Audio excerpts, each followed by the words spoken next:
Okay, well, now that field work has slowed down some, time to start getting this thing ready for wheat. Which combine itself doesn't need a whole lot of work. The only thing I've got to do to this, well, that I have to do to this, it's not the only thing I'm going to do to it, but replace these 3 idler pulleys. These 2 are for the unload, and that, well, actually they're all for the unload. These 2 are for the main drive, and then these 2 drive the cross auger, or this one is the tensioner for the cross auger and the bin. Got to replace those. And what else? That might be it. Oh, yeah. Replace both bearings on the variable speed. Because when I got done with this thing last fall, there was a growling coming from down here. Well, it turns out it was that pulley there. But I went ahead and got the bearings for the variable speed anyway, because that's starting to make a little bit of noise and I'd rather just have it done. So I got that. That one was making noise. I figured since I was doing that one on the unload, I'd do all 3 and then do those bearings on that variable speed and get rid of all that noise down there. So I got that to do. I got a little bit of work to do on the head. This is actually the first time that I've had this head back on this combine since I bought it 7 years ago, 6 years ago. When did I buy this? 14? I think I bought this in 14. And for some reason I just noticed I got a grease zerk missing there, which I don't know why, but get that taken care of. I have one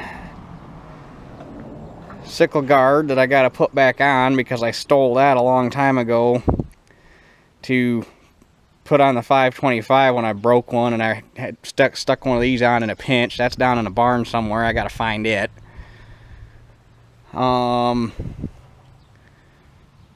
And when I hooked it up the other day and tried it, for some reason the auger won't spin. It'll try, but it won't, so I got to pop the chain off and figure out why the auger won't turn. Hopefully it's, I mean, it rocked, so I'm hoping it's not the bearings. I'm hoping it's hung up on the auger fingers. I'm hoping those just need loosened up. That would be ideal. And then while I got this thing over here, I'm going to start getting ready to put the straw chopper on. I just ordered a bunch of parts for the chopper a little while ago. So got to get these side panels off and replace them with the ones with the cutout for mounting the chopper. Straw spreaders got to come off along with the paraphernalia for it. That guard's got to come off. The idler pulleys for the chopper got to go on, or the tensioner pulleys for the chopper got to go on, the drive pulleys for the chopper have to go on. I got all the shit, just got to get it on here. And all the bearings on the chopper are junk, so I ordered bearings for it. I ordered all the belts for it. Unfortunately, the tooth bar on the chopper, they must have been running it in corn and didn't pull the teeth out and knocked every single one of them off, and that bar is no longer available. So I'm gonna have to cut new teeth and weld them on the bar, which you'll see that later. That'll all make sense later. And I'm hoping that I don't have to make my reel bats, because this thing unfortunately has been sitting outside and the bats got kind of brittle. I had one of them that's got a crack in it on this side somewhere. That guy, yeah, that guy's got a crack in it. It might just get some big zip ties around it for now, because when I do this, I'm going to do the same thing I did to the head on my 525, all new bats, and get rid of these damn steel fingers and put plastic fingers on it, because I love them plastic fingers. They're that much longer and they just work great. I love those things. Best $250 I ever spent on that head was putting them fingers on there. So that's why I say I'd really like to not have to do these reel bats right away, because it's going to get done better later. But that's where we're at on this. And I'm not going to get too much into it today. I'm going to change these pulleys out and get this auger figured out. I'm not going to tear into the variable speed just yet because I don't want to turn this thing into a boat anchor here in front of the garage. So, and they're giving us Friday off for some Black Lives Matter bullshit that, I don't know, I work for a liberal ass fucking company now and it's stupid and but we won't get into that because that's political bullshit that we don't need to go down that road right now. So, anyway, regardless, I got all the Friday off and I should be able to get 90% of the stuff done. I won't have any of the chopper parts, but I should be able to get those panels changed out. I can get the main drive pulley changed out, which I gotta pull this guy. This guy right here has to come off, which had to do it on my 525. and actually had to build a special puller to get this thing off so that it's low clearance to get in behind that elevator. Got to get that pulley off, which has been hot at one point, so they locked that bitch up. All the paint burned off of it. That pulley's got to come off and get replaced with this one, which is actually brand spanking new old stock right off the shelf, because we got, and you can't see it behind the sprayer, we got the chopper from Spallinger Combine over in Ohio. Well, when they took it off, they sent everything except this damn pulley, so you can put the chopper on, but you can't drive it, so I had to buy that. Ended up getting that from Allstate. Still had the tag on it. It was red, and I sanded it down and shot some green on it so it didn't stand out like a sore thumb. But so yeah, that's where we're at. And I'm sorry I'm talking too much, and apparently it pisses the trolls off because I need to talk less and show more work. But apparently explaining what's going on in the current situation is actually bitching about stuff, and it pisses the trolls off. So I apologize. Stupid fuckers. But anyway, we will start off by swapping out them there pulleys. Hopefully all these things fit, because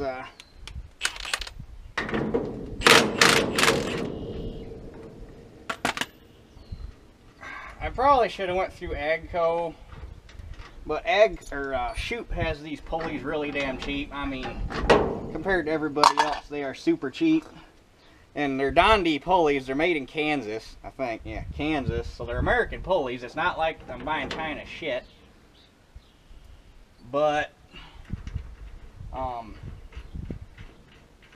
the shitty part about Shoop is they don't have, like, as nice as it would be if they did do it this way. That's interesting. It's not.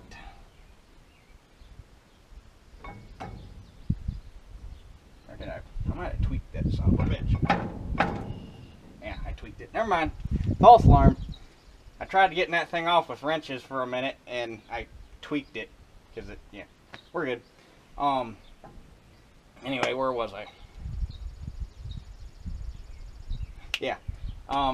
In the Shoop catalog, you don't just have a section where they just list pulleys by belt section and center hole and diameter and all that bullshit. They list them by use on the combine, or by combine manufacturer.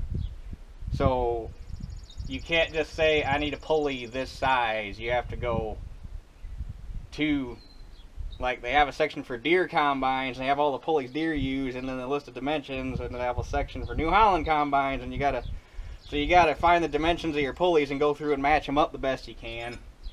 I wish Shoop was just had their website set up like McMaster Car, where you go in and you went pulleys, and then you had a menu where you said bolt size or center hole size, and then pulley diameter and belt width, and just narrowed it down, and you had a list of pulleys at the end instead of having to go by manufacturer.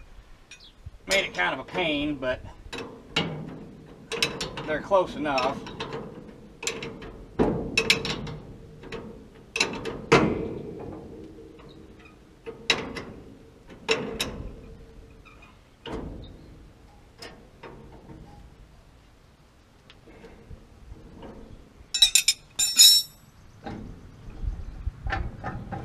Like that pulley there is actually just a hair, I think it's like a 1/4 inch smaller than this one, and that's the closest I could find.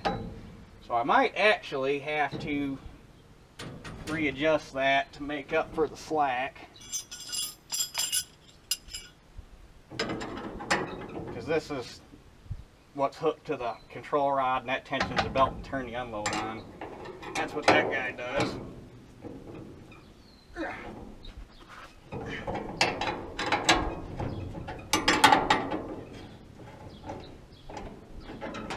And the other thing is, on these older pulleys, the center section is wider, and on the newer ones it's narrower. So they're not always the same exactly as far as the spacers and everything goes.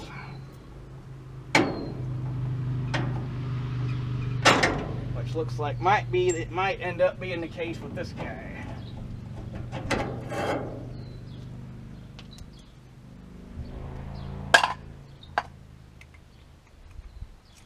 Oh yeah, that one was a few rotations away from shucking a roller out.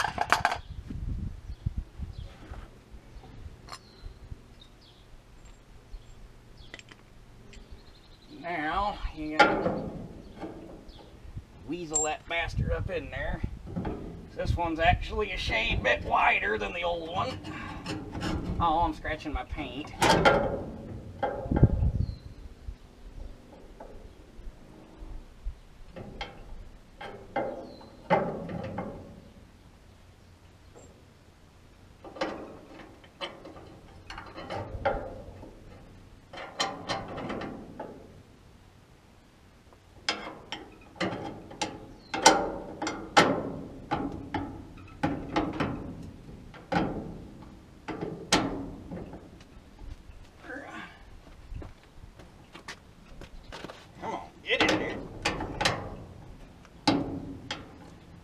Yep,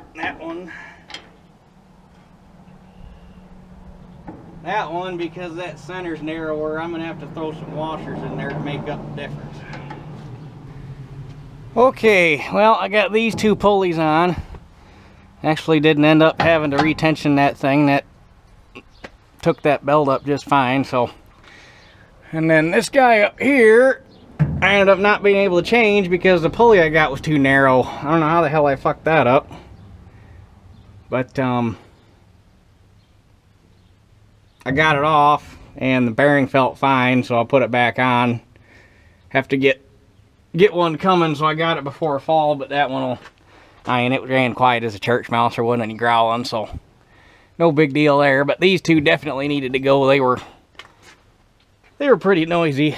So next thing, at least for today, is pop that chain off and figure out what's going on with my auger. Well, I got my chain off, got the belt loosened up for the auger, and that's what it does right there. Well, the problem is all the fingers are loose, but all the little balls, or the sockets that they go into, are stuck. So, I think what I'm going to have to do is get the torch. So I don't think WD is going to do it. But get the torch out and just give them just a little teeny tiny, I ain't going to take much heat because that's just tin, but give them just a little teeny tiny bit of heat to break some of that rust and go from there. Well, it was a little bit of a fight. Went through and hit all the little bushings and nothing happened.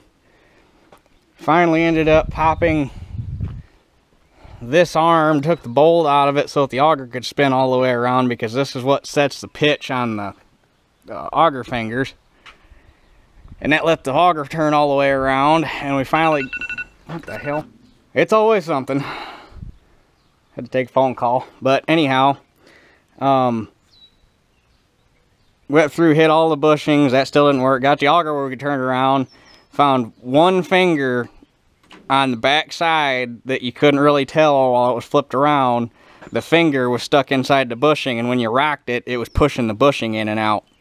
So I hit that with a torch, got it red hot, and whacked the auger with a hammer, or whacked the arm over there with a hammer came loose. Thing turns over like nothing now. And there's a grease zerk right there. That took grease. I have one busted finger that surprisingly came out with no effort. I pulled one out to use for a pattern to make a new one, but it was kind of scary how easy those came out. I got on it with a pair of vice grips, twisted it, and pulled it right out. I was not expecting that. I was figuring I was going to have to heat them.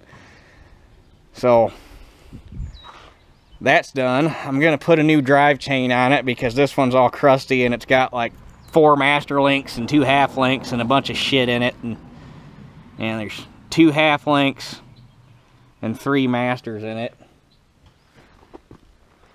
No, 4 half links. I think I might have enough 50 chain down in the barn to do that, but anyhow, go from there.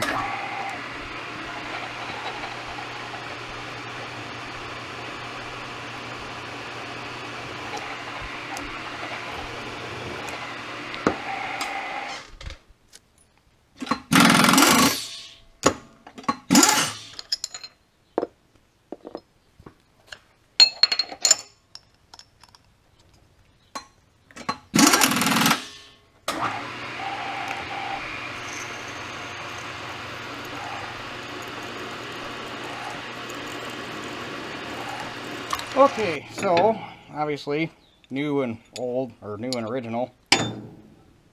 When you put these things back together, don't be stingy with the anti-seize, because it'll make life that much easier if you ever got to pull them back out. I'm honestly surprised. It really was scary how easy this thing came out of here.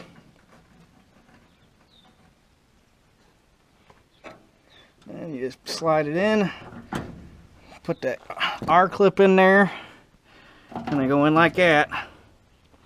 And then the other one came out right there, and it goes back in there. The center one's a little bit more fun than the ones right in front of the holes, but it still ain't bad. Now, that's better.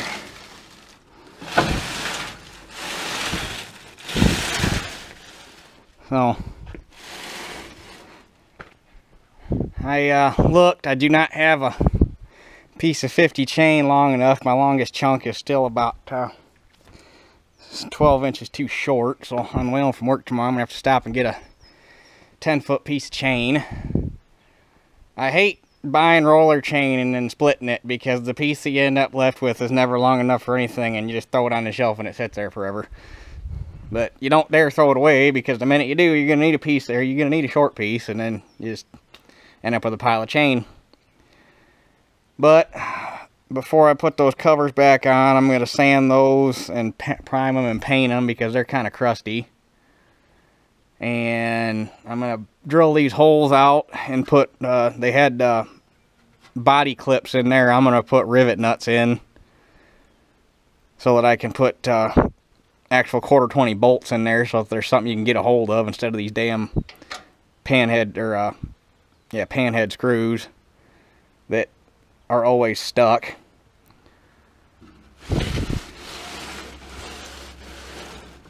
So that's a good stopping point for today.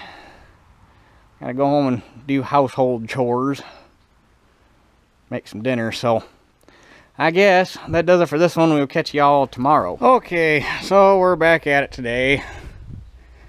I already got the new chain put on, and it pissed me off because I went to the Rural King, because that's really the quickest option. Now I kind of wish I'd went to the Deere dealer to have more options, because I passed by a John Deere dealer on my way home. It's like literally turn off the road and turn back on the road. But I had a choice between cheap China chain and expensive China chain, so I just chose the cheap China chain since this thing sits outside. But it pisses me off having to buy China chain, especially after everything that's been going on here recently. But anyway, I got new chain on there. That's all buttoned back up. I cleaned up the rust around the access holes, sprayed some primer on there, got the holes punched out to put the rivet nuts in. I got a little bit of rot right here that will probably be taken care of at a later date. And then I got my covers cleaned up and painted, so those are tacked up, but not quite good to handle yet. Anyway, for those of you that have never seen a rivet nut or a threaded insert, this is what they look like.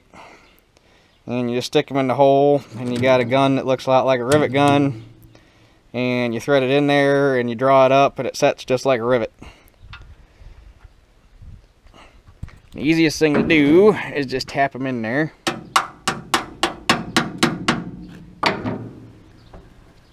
And once you get the gun set, it's kind of hard at this fucking angle, but you just draw it up until it's set good.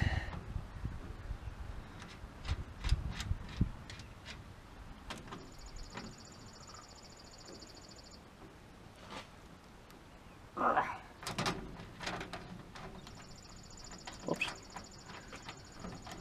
Lost my damn set screw.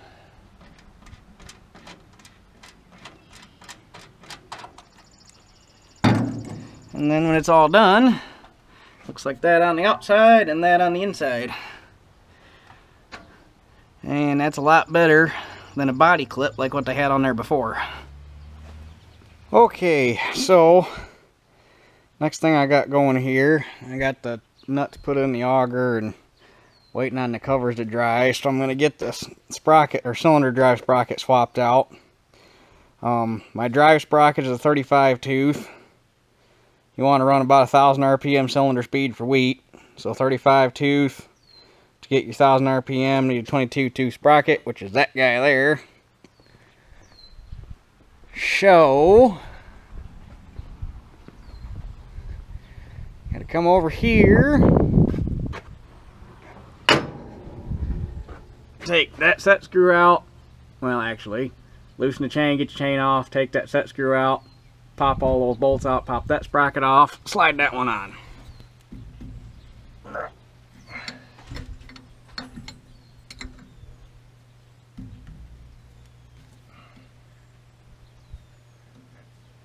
Running 2 combines, I can't even remember the last time I had to swap a sprocket. Last time I would have done it would have been on my 525, and I'm still switching that between corn and beans. So it's been a while since I've had to do this.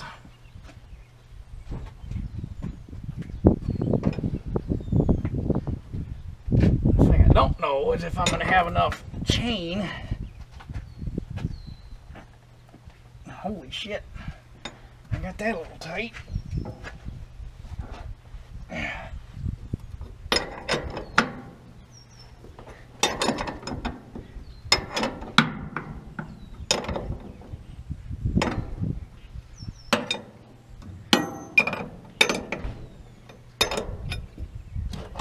So I'm going to need a shorter chain when I put that smaller sprocket on.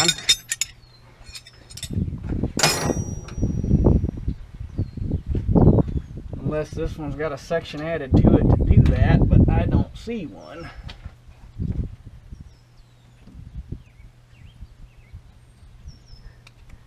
Oh, I hate this style of master link.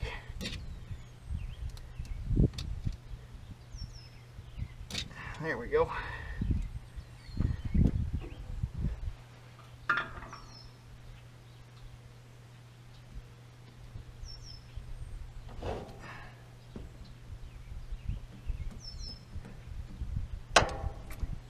Oops.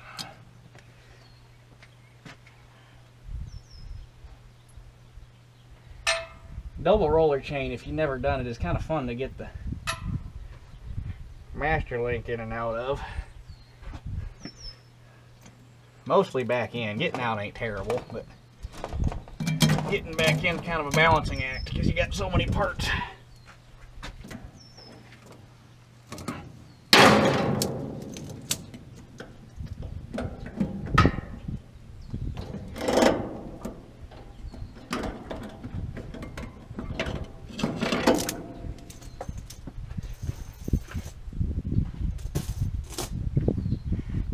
Thank God for variable speed cylinders.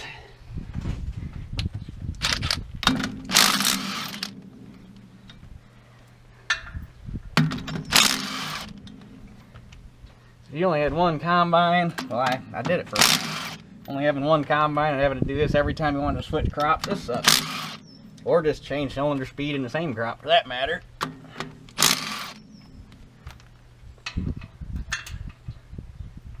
Only being able to run one cylinder speed and having to do this to change it makes you really good at tinkering with the other settings on the machine to clean it up, so you don't have to worry about cylinder speed as much. Now, that might be fun to get off of there.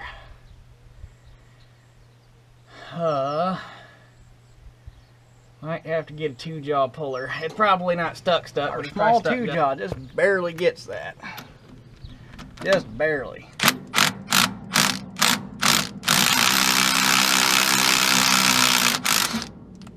There we go.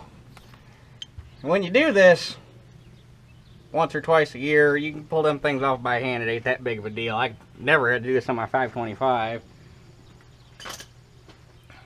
But if you don't do it for a while, they get stuck because they're piloted.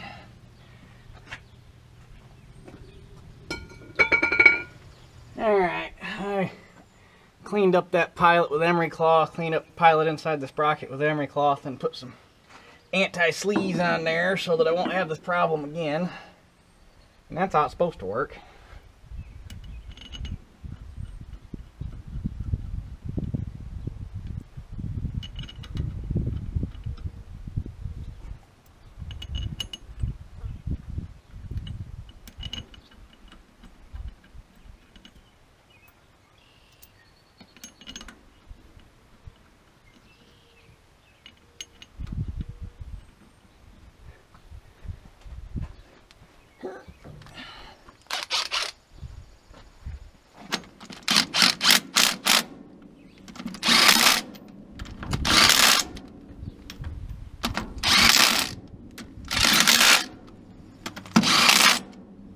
And then once I get the chain on and I got a way to hold it, go through with those things and double check them with a ratchet to make sure they're actually tight. But that's got them for now. So I just got to figure out the chain situation. Well, I ended up, that is actually the long chain I had made for the 525 to run corn. Because the 525 actually takes a bigger sprocket than this, because the 525's got a smaller sprocket up there. Or maybe the 525 takes a slightly smaller sprocket. It's like 525 might take one size smaller. Either way, the 525, I had 2 chains made, one to run the bean sprocket, one to run the corn sprocket. Well, the odds of me running corn with the 525 again anytime soon are slim to none. Although if I go to a 6-row planter, I can run corn with it again because I got a 3-row head for it. But anyway, had that chain. It's actually a brand new chain. It probably only ran 30-40 acres. And yeah, no more than that, because I had that chain on there when I was farming. It's probably run at least 110, 120 acres. But anyway, regardless, we're getting off track here. Had to break about 6 inches off of it, put a half link in it, and that's just about perfect. So good to fire this thing up and tack it. Make sure our RPM's good. I got my covers put on. They were still a little tacky, but I said screw it. They're just sheet metal covers.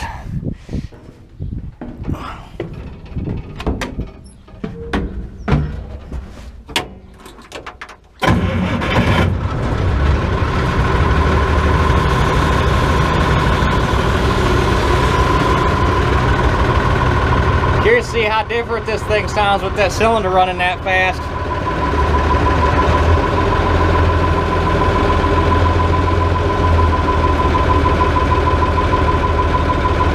Also, while I'm letting this thing warm up a little bit, I also think I figured out where I'm losing my prime at. I think these return lines for the injectors, I think I've got one of them that's going bad, and it's getting kind of loose on the fittings, and I think it's sucking air through the return when it sits.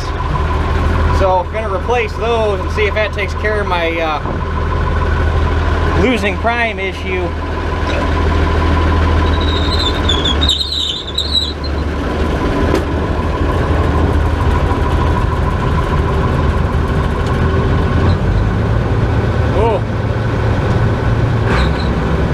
It definitely turns a little harder with that smaller sprocket on there because it'll bark the belt.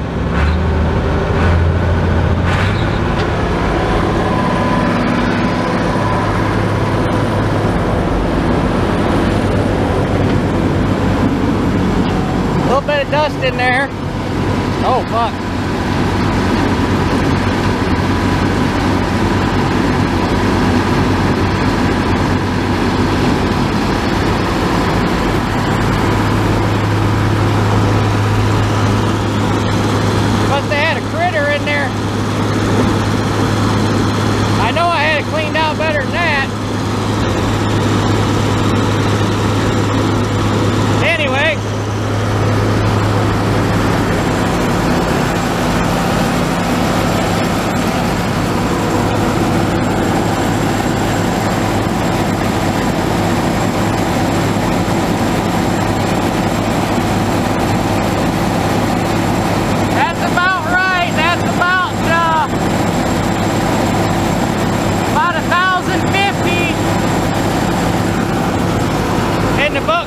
Sprocket should get me 1,060, so because the numbers are times 100 and then every mark on there is 50, so RPM on the cylinder's good. Well, I think that's a good stopping point for tonight. While I was down there, I set my fan speed. Actually, really didn't have to change it much. It's pretty much, the book gives you base settings, start this here, here, here, and here, and then you change it once you get into the field. But said start the fan speed at 1,000 RPM, or 700 RPM, 1,000 RPM on the cylinder speed, which obviously you're not going to be able to change unless you change sprockets. 3/4 inch on the concave, on the front concave, 1/8 inch on the rear concave, I think is what it said. Really, the only two things that are different from corn to wheat are the cylinder speed and the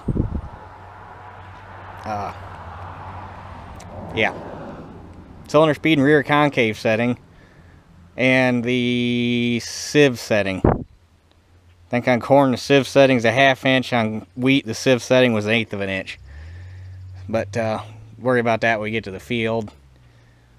So really all I gotta do is check my rear concave clearance, which I think is already set for wheat, and apparently I've been running it that way, but when I brought the thing home it was set up for corn, so I guess I never thought to check the rear concave, but it's already as high as it can go, so I'm gonna guess that it's there. But there's an inspection door to check that setting on the other side, so I'll have to just measure that real quick. And really, once that's done, in theory, it's ready to run wheat, other than changing them bearings, which I'm going to do tomorrow while I got the day off. The only thing I haven't done yet is run the head, because I want to take a leaf blower and get all that shit out of it so I don't run it into the combine, which it ain't going to hurt nothing. I just don't want to run all that shit into the combine, so I'm going to blow it out of the head first. So run this, or run the head tomorrow, but really the head should be good to go because everything, it's got the new chain. I greased everything on it.